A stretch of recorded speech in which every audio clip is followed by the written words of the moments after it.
filho que ligou, mas já voltamos, né? Como eu estava perguntando aqui, será que nós somos pessoas corajosas ou pessoas destemidas? Karina, Ana Carolina, para vocês todos essa pergunta, né? Catiane, minha amiga, como é que nós somos? Corajosas, destemidas? Como é? Como é o seu jeito de ser diante das situações, das circunstâncias, diante da vida? Né, Bianca? Como é que nós nos posicionamos? Eu encontrei um versículo na Bíblia exatamente, foi ele que me inspirou a dizer que porque Deus não nos tem dado espírito de covardia, ou seja, espírito de medo, mas ou seja, podemos dizer que esse espírito é um espírito de altruísmo, de muita... Estamos reconectando aí, automaticamente houve uma falhinha, mas já reconectou. Em 2 Timóteo, carta de Paulo escrevendo a Timóteo, no capítulo 1 e no versículo 7 diz: pois Deus não nos deu espírito de covardia, mas de poder, de amor e de equilíbrio. Olha que coisa linda, que maravilha, não é? Deus está aqui, através de Paulo, nos dizendo que Ele não nos deu o espírito de covardia, não. Ele não deu a mim, Ele não deu a você, viu, Suelene, viu, Auri? Nenhuma de nós, Dora. Deus não nos deu nenhum espírito de covardia, de medo, de amedrontamento. Deus nos deu um espírito de poder, de amor e de equilíbrio. Então, se nós não estivermos aqui dentro daquele espírito do que Deus deu, tem alguma coisa errada conosco. Existem pessoas que, por tudo no mundo, elas são amedrontadas por todas as coisas. Se vai fazer uma viagem, já ficam pensando, será que vai dar certo? Ou vai acontecer alguma coisa ruim? Se for fazer um concurso, já vai logo dizendo, eu acho que eu não passo, porque para mim, toda vez, eu nunca passei. Se é para um sorteio, eu nunca ganhei. Já vai logo dizendo essas palavras, né? Já vai colocando coisas negativas na frente. Se é para fazer uma viagem de avião, eu não vou não, eu tenho medo. Vai que esse avião cai, não é? Eu tenho um amigo, né, que é esposo de uma amiga minha, muito querida, que ele disse que pode viajar de qualquer coisa, mas menos de avião, porque tem medo de na hora que ele entrar esse avião cair. Veja, o tamanho do medo, minha gente. E o medo paralisa. O medo paralisa a pessoa. Por mais que você tenha sonhos, que você queira, mas há um aprisionamento e você não consegue desenvolver os teus objetivos, os teus sonhos. Por mais que Deus esteja sinalizando, a primeira coisa é, você não consegue ver. Sabe por quê? Porque você está acometido com esse espírito do medo. E o medo faz com que você não enxergue as coisas reais. Você enxerga tudo negativo, você enxerga as coisas maiores, os problemas maiores do que eles são, porque o medo faz isso, né? Observe, toda vez que você vai fazer uma cirurgia, alguma coisa, se você ficar com medo, tudo ali parece que vai doer. Não vai dar certo, a recuperação não vai ser boa, porque o medo, minha gente, o medo comanda. Porque nós somos comandados aqui, ó, em 90% disso aqui, da nossa mente, da nossa psique. É daqui que vem os comandos para todo o nosso corpo. E é por isso que Deus diz que Ele não nos deu um espírito de covardia, mas sim de poder. Ou seja, você tem um espírito de poder dado por Deus. Eu tenho um espírito de poder dado por Deus. Todos os dias pela manhã, eu já compartilhei isso, eu vou compartilhar mais uma vez. Eu leio o que está escrito em Efésios Efésios 6, a partir do versículo 10, que tem lá as armaduras de Deus. E o primeiro versículo que diz é assim: no demais, irmãos meus, fortalecei-vos no Senhor e na força do seu poder. Então, para que isso? Para que eu me lembre todos os dias que eu preciso me fortalecer na força do Senhor e no poder dele. Porque quando eu estou fortalecida no poder dele, quando você está fortalecida no poder e na força do Senhor, você não vai ter medo. Você não vai ficar paralisado, paralisada com aquilo que Deus tem para a tua vida. Porque existem muitas pessoas que até o momento não conseguiram deslanchar na vida, simplesmente porque elas são acometidas de medo. Existem pessoas que não podem nem sair, nem ser transferida de um setor para outro dentro do trabalho. Porque já fica pensando, eu acho que eu não vou dar conta, eu acho que esse negócio não é para mim, eu acho que não vai dar certo. Mas não é assim, gente. Quando a gente diz, eu aceito o desafio, se veio isso nas minhas mãos é porque Deus sabe que eu dou conta, que eu posso. Se eu não souber, eu vou pesquisar, eu vou estudar, eu vou aprender. Entende? Eu gosto muito de um exemplo que meu marido diz, que ele era bem novinho quando ele foi selecionado para o concurso da Compesa. E aí, lá, teve um momento que perguntaram se ele sabia muito, naquele tempo era datilografia, não é? Datilografia. Não era hoje o computador como a gente tem, era as máquinas de datilografar. Então, perguntaram ele, sei, se não souber vou aprender. E foi isso, terminando ali já foi procurar aprender. Sabe por quê? Ele não ia perder o emprego daquele, uma oportunidade daquela. Por quê?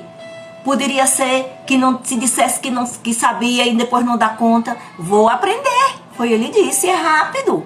E quando a gente quer, a gente aprende. E foi um emprego que ele passou 38 anos, com bênçãos. E lá dentro Deus deu a graça dele ir progredindo. Cada vez que uma porta se abria ali dentro, ele ia. Graças a Deus, passou muito tempo, não é? Sendo chefe, isso é muito bom, porque teve uma boa liderança, na verdade, um bom líder, conquistou as pessoas, que bom, não é? Eu tenho esse testemunho a dar, de alguém que sempre foi assim, acreditou em si, e não teve medo. Isso também a gente passou para os filhos da gente. Então, se uma porta abrir para você, e você tiver a certeza de que Deus tem para você aquela porta, não tenha medo, vá por ela. Agora tem um segredo, não vá sozinho, não vá sozinha, chame o Espírito Santo, aquele que nos ensina todas as coisas. Depois que eu descobri que existe o ensinador, que é o Espírito Santo, olha, gente, está lá em 1 João, não necessitais que ninguém vos ensineis qualquer coisa. O Espírito Santo, o ensinador, vos ensinará todas as coisas. Quando eu aprendi isso, quando eu chego em uns lugares que eu vejo que a situação está um pouco desafiadora, eu vou recorrer para quem? Para o Espírito Santo. Se é uma tomada de decisão, é o Espírito Santo. Se é algo que eu preciso encampar, é algo mais difícil do meu ponto de vista, eu peço ao Espírito Santo, porque Ele pode todas as coisas, ou não? Ele não diz fortalecei-vos no Senhor e na força do seu poder? Então, Pai, Filho e Espírito Santo, a grande trindade, que devemos estar fortalecidas nessa trindade.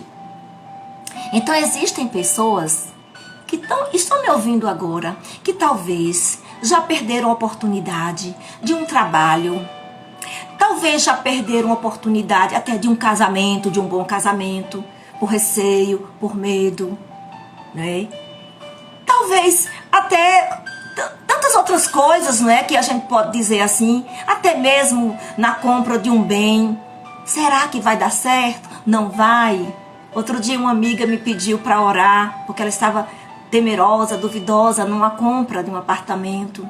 E eu orei pedindo a Deus que desse forças para ela, que ela não tivesse medo e tivesse a boa escolha, porque o dinheiro seria investido no imóvel para ela, que ela sempre sonhou.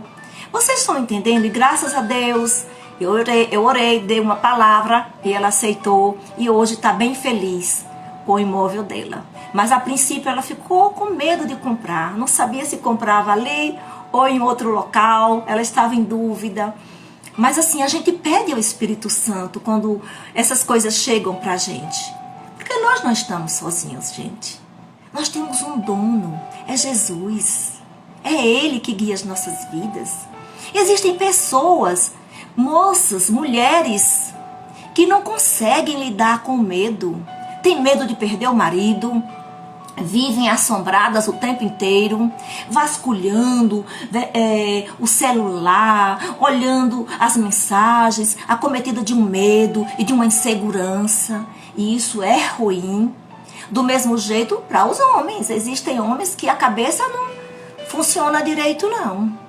Vivem acometidos de um medo de perder, de serem traídos, não é? Acometidos de um ciúme.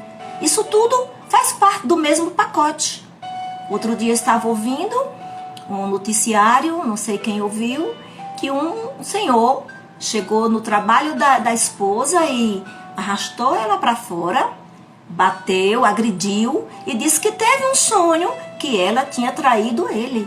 Veja só, por conta de um sonho, um homem chega a fazer uma covardia dessa. E bateu muito, foi que chegou um amigo na hora, um colega de trabalho e socorreu.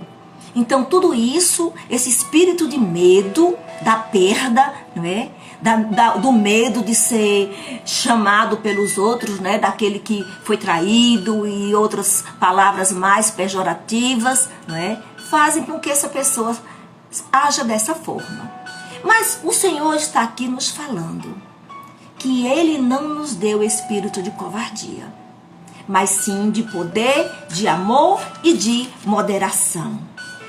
Deus é este Deus audacioso, é este Deus que nunca perdeu batalha. E se você entrar com Ele em qualquer coisa, em qualquer decisão na sua vida, pode você ter certeza que é vitória garantida. Vitória garantida. Agora veja, se você, tudo que for fazer, deixar o medo tomar conta do seu ser. Ah, será que eu posso fazer essa viagem? Vou olhar aqui o horóscopo. Ó, tem gente que é assim. Vou ver se eu posso casar com fulano. Eu tô com medo. Eu vou procurar uma cartomante. Eu vou consultar os búzios. Eu vou isso, eu vou aquilo. Peraí. Aonde está a tua confiança? É em Deus? É em você? São nas coisas efêmeras? São em coisas que não te dão segurança? Onde está a tua segurança? Onde está? Tem mulheres que não querem nem ter filhos, com medo, dizendo que os tempos são difíceis, o mundo hoje, para botar um filho no mundo. Certo, os tempos são difíceis. Toda a vida houve tempo difícil, minha gente. Não só foi agora, não. É porque nós estamos vivendo agora e a gente tá se guiando por o que a gente tá vendo, não é? Mas toda a vida os tempos foram difíceis. E toda a vida a gente teve filhos, os filhos dos filhos tiveram também, e as famílias cresceram. Por que ter medo? Se Deus é quem está cuidando da gente. Por quê? Por que ter medo? Deus é bom, a sua misericórdia é infinita e dura para sempre. Eu estava olhando aqui no livro de Reis, é lá no Velho Testamento, muito interessante. E eu vendo aqui no capítulo 19 de Reis, a fuga de Elias para Horebe. E eu olhei essa história e fiquei pensando, Elias, esse profeta de Deus, foi aquele que eu sei que vocês já ouviram falar, que ele desafiou os profetas de Baal, os 400 profetas de Baal ali no Monte Carmelo.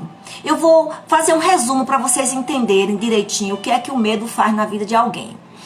Primeiro, Elias estava movido pelo Espírito de Deus, que era o Espírito de coragem. E ele disse assim, olha, Israel está pecando contra Deus, está ouvindo outros deuses, os Baals da vida. Ele está ouvindo outros profetas e não está ouvindo a palavra de Deus. Eu quero fazer um desafio. Olha que homem corajoso. Disse, chamem aí todos esses profetas de Baal e eu vou chamar os meus.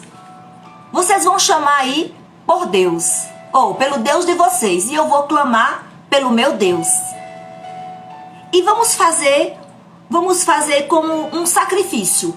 Pegar aquele novilho, cortou o novilho, não é?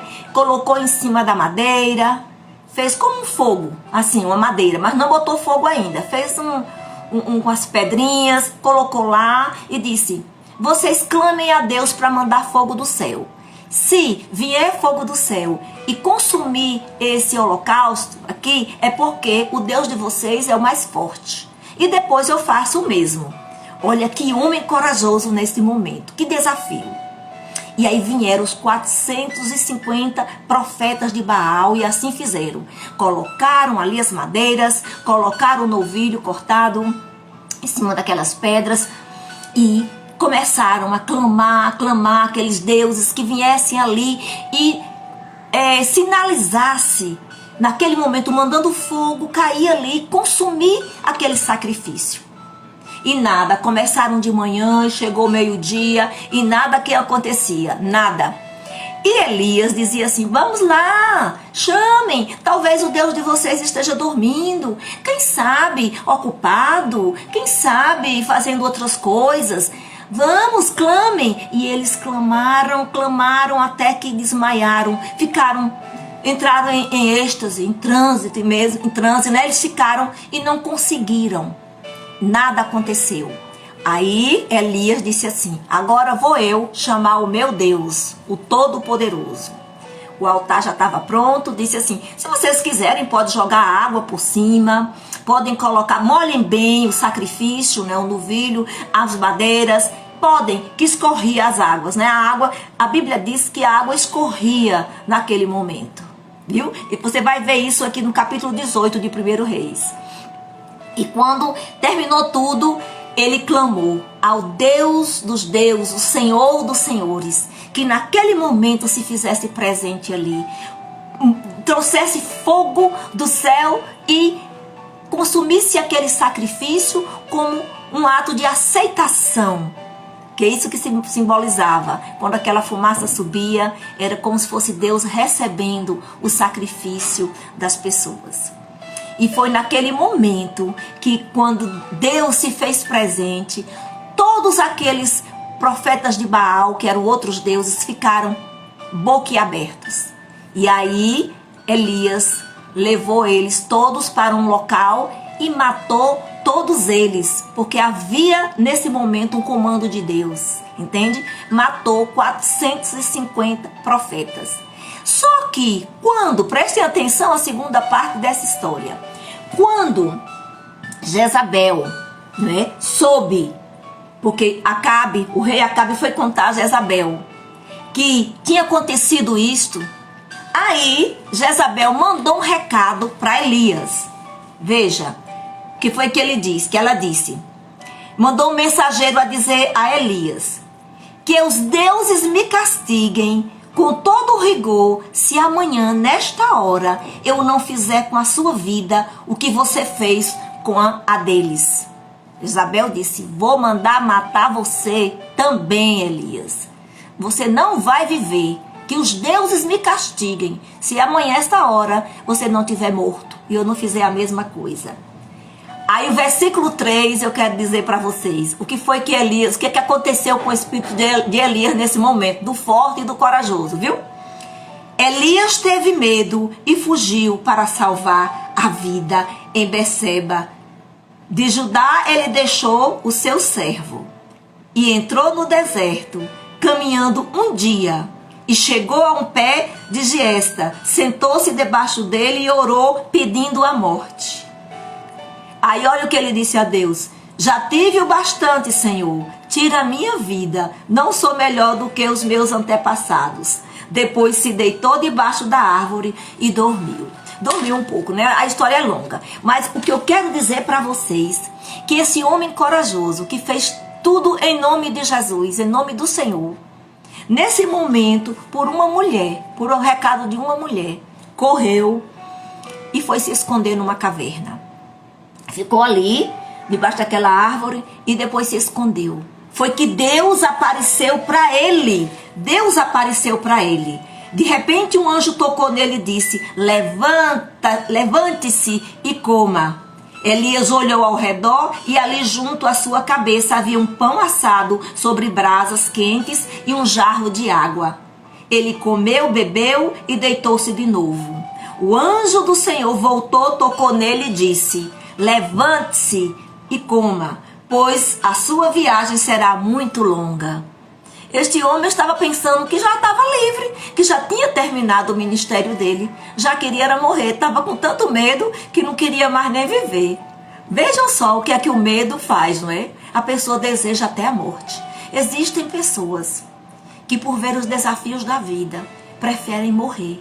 Dizer: Senhor, me tira antes que isso ocorra. Não é? Me tira antes que uma doença ruim venha. Me tira. Existem pessoas que são até hipocondríacas, vivem tomando remédio desnecessariamente com medo de adoecerem. E nessa pandemia, gente, o que eu vejo de pessoas tomando remédio constantemente, não sai, não bota o pé na porta. Mas também não é assim, gente. Não vamos nos deixar ser acometidos por um espírito de medo.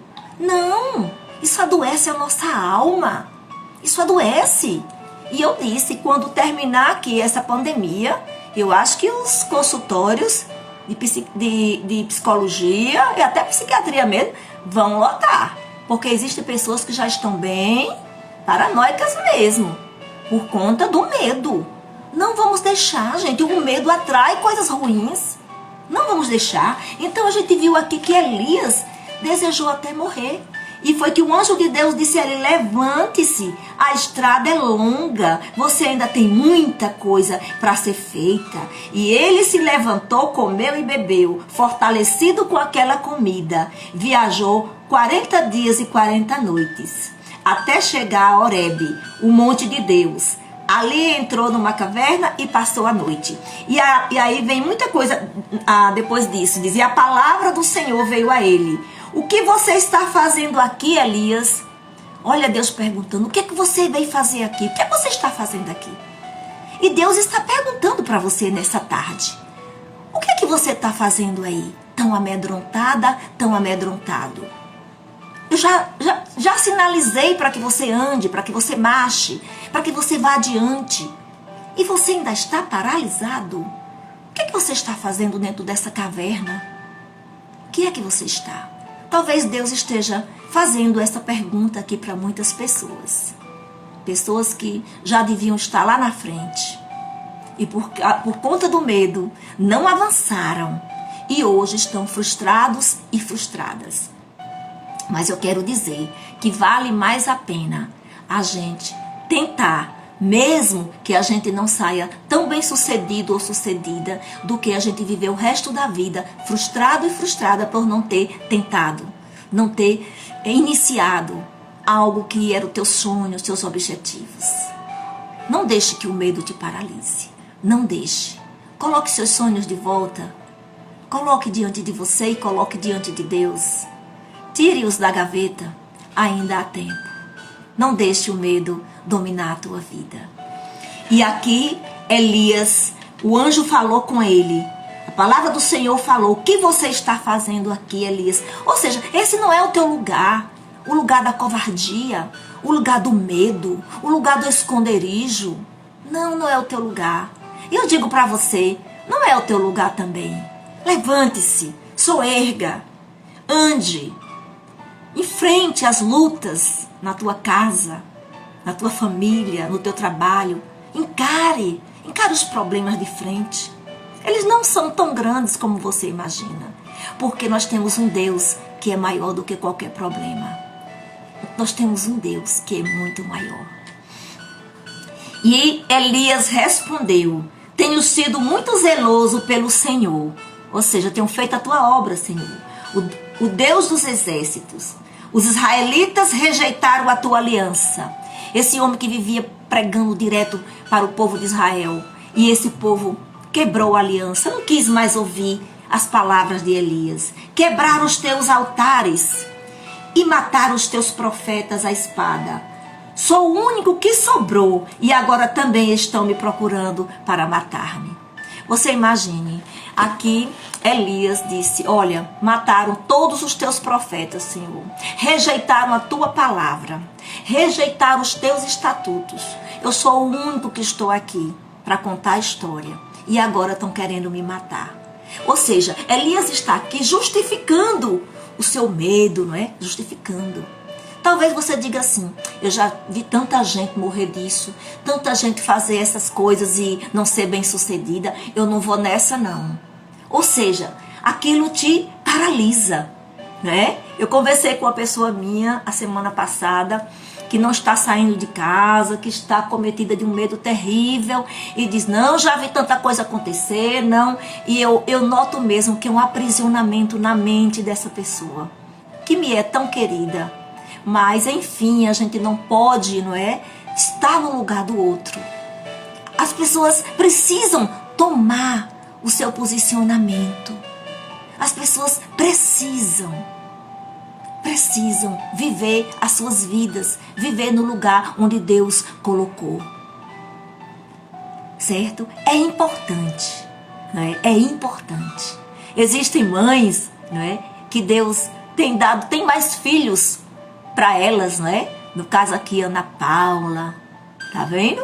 Késia, Deus tem mais filhos, mas às vezes também tem uma outra amiga das meninas também, ficam com medo de ter filhos. Não, vamos ter filhos sim, Deus é bom e os filhos que Ele tem, Ele vai fazer acontecer, viu, Jadson? Deus vai trazer a existência, não é? Débora, outra amiga das meninas, a gente não quer não, só esse. Mas Deus tem aqueles filhos que Ele determinou para cada uma das famílias, não é? Amém. Então aqui Elias ficou justificando o seu medo. Olha, estou sozinho, sou o único que sobrou e agora também estão procurando matar-me. O Senhor lhe disse, saia e fique no monte na presença do Senhor. Olha aí, saia você de onde você está e fique na presença do Senhor. No monte, no lugar alto, no lugar de segurança. Fique no monte, é de lá que vêm as bênçãos do Senhor. Eleva os meus olhos para os montes, de onde me virá o socorro? O meu socorro vem do Senhor, que fez os céus e a terra. Não deixará vacilar o teu pé. Aquele que te guarda não tosquenejará. Eis que não tosquenejará o guarda de Israel. O Senhor é quem te guarda. O Senhor é quem guarda a tua entrada e a tua saída, desde agora e para sempre. Só um pouquinho aqui do Salmo 121. Só um pouquinho, que é lindo esse salmo. Você pode ler todo. Então, gente, quando Deus disse aqui para Elias, levante-se, saia e fique no monte na presença do Senhor, pois o Senhor vai passar. Eita, Deus agora vai dar uma segunda chance para Elias. Deus vai passar, Elias. E quando Ele passar, Ele vai te encher de graça, de bênção, de fé. E aqui a história é bem linda e eu vou só dizer que Elias saiu e ficou ali fora da caverna vendo como era, que momento Deus ia passar. E veio a tempestade e Elias achava que Deus estava naquela tempestade e não estava. Veio o terremoto, Deus não estava naquele terremoto. O vento forte, mas Deus não estava no vento. Aí veio o fogo, mas o Senhor não estava nele. E depois do fogo, preste atenção, houve o murmúrio de uma brisa suave. Que coisa linda, não é? Depois de tudo isso, veio o murmúrio de uma brisa suave, como essa música que está tocando aqui de fundo. Veja, gente, como Deus é maravilhoso. Quando Elias ouviu essa brisa suave, que foi que ele fez? Puxou a capa para cobrir o rosto, saiu e ficou à entrada da caverna, porque ele disse, agora é Deus que vem. E ele precisava se cobrir, porque naquela época, aqui no Velho Testamento, ninguém poderia ver a face do Senhor. Só ouvir, só presenciar, mas ver a face de Deus, ninguém jamais viu a Deus. Porque se morresse ali, ou se visse, morreria. Então Elias colocou aquela capa. Uma voz lhe perguntou, o que você está fazendo aqui, Elias? Uma voz novamente. Ele respondeu, tenho sido muito zeloso pelo Senhor, a mesma coisa, o Deus dos exércitos. Os israelitas rejeitaram a tua aliança, quebraram os teus altares e mataram os teus profetas à espada. Sou o único que sobrou e agora também estão procurando matar-me. O Senhor lhe disse, veja agora o que é que Deus vai dizer. Volte pelo caminho de onde você veio e vá para o deserto de Damasco. E aqui ele vai dando todas as orientações e dizendo que ele era para ungir o rei Azael, que era o rei da Síria, era para ele ungir também Jeú como rei de Israel e ungir Eliseu como profeta. Ou seja, ele tinha ainda um ministério a ser feito. Ungir o rei da Síria, ungir o rei de Israel e ainda Eliseu como profeta. Como é que esse homem, com essa incumbência toda, com essa responsabilidade, poderia estar escondido, amedrontado, com medo de uma mulher? Da fala de uma mulher que mandou um recado. Minha gente, é um mosquitinho às vezes falando, não é? Não é porque era mulher, não. É porque ele já tinha matado 450 profetas de Baal. Um homem corajoso que tinha feito fogo descer do céu, não é? Ali com a oração. E agora estava amedrontado. Por que eu quero dizer isso para vocês nessa tarde? Para dizer que, às vezes, uma coisinha pequena nos paralisa. Uma palavra de alguém que vai dizer, você nunca vai ser alguém na vida, você nunca vai conseguir esse cargo, você nunca vai ser mãe, nunca vai ser pai, você nunca vai ser uma coisa boa que você sonhou em ser. Você nunca vai ter um carro bom, uma casa, sei lá, você nunca vai ter saúde, ou você nunca vai poder passear, você nunca vai poder ter uma família decente. Gente, são tantas as palavras ruins que no dia a dia a gente escuta, que só a graça de Deus. E às vezes uma palavrinha dessa pode instalar um medo no coração de alguém. E essa pessoa ficar paralisada para o resto da vida. Nós temos que acreditar no Senhor, sim, Salete. Nós temos que crer neste Deus do impossível. Nós temos que ter fé. E temos que dizer, Senhor, não é qualquer coisa que vai me paralisar. Aliás, nada vai me paralisar, a não ser o Senhor. Porque diante de Deus, sim, nós tememos e trememos. Diante daquele que pode todas as coisas. Mas não diante de homens desta terra. Diante de pessoas que são mortais. Que nos ferem com palavras e que nos deixam muitas vezes para baixo, a tal ponto de pessoas quererem morrer. Eu já vi pessoas, adolescentes, até querendo morrer pelas palavras negativas do seu pai e de sua mãe, por não acreditarem nelas. E existem muitas pessoas que desistem no meio do caminho, pelo medo, movido pelo sentimento do medo. Que nessa tarde, o Espírito Santo, que está aqui falando conosco, possa continuar atuando na sua vida, no seu coração. Que o Espírito Santo possa estar paralisando todo medo e tirando da sua vida todo medo e colocando em você um espírito de coragem, de amor e de moderação. Um espírito de equilíbrio para a sua vida.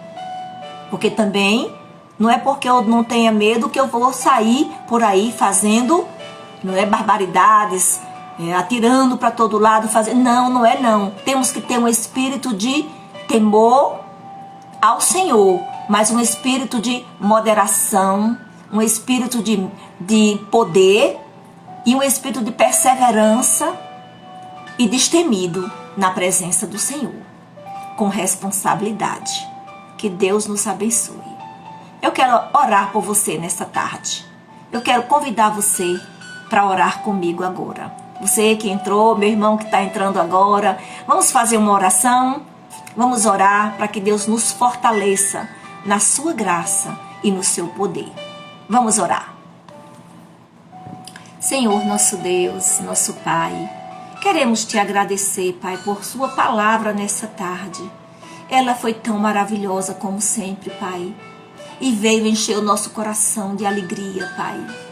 Porque o Senhor não nos tem dado espírito de medo, de temor, de covardia, mas sim de poder, de amor e de moderação. Espírito de equilíbrio, Pai. Louvado seja o teu nome, Senhor. Querido Deus, eu quero te pedir por cada uma dessas pessoas que ouviram minha live nessa tarde, aquelas que ainda irão ouvir, que se tiverem acometidas por medo, Senhor, que o Senhor possa nesse momento tirar completamente, arrancar destas pessoas. Tira, Senhor, sopra com o sopro da tua boca, um sopro que liberta, que dá vida. Ó Senhor, ajude os sonhos desta pessoa, Pai, a se realizarem segundo a tua vontade e o teu querer, Pai.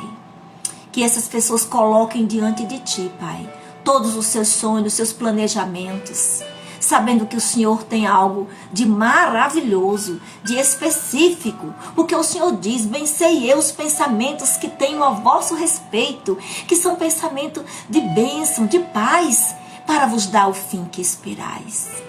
Abençoa, Senhor, nós cremos na tua palavra. Te louvamos, Senhor, porque o Senhor é um Deus de libertação.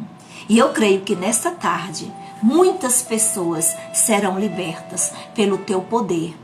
E é o que eu te peço nessa hora, acreditando, Senhor, crendo, como sempre, Pai, no santo e precioso nome de Jesus, teu Filho amado, hoje e para sempre.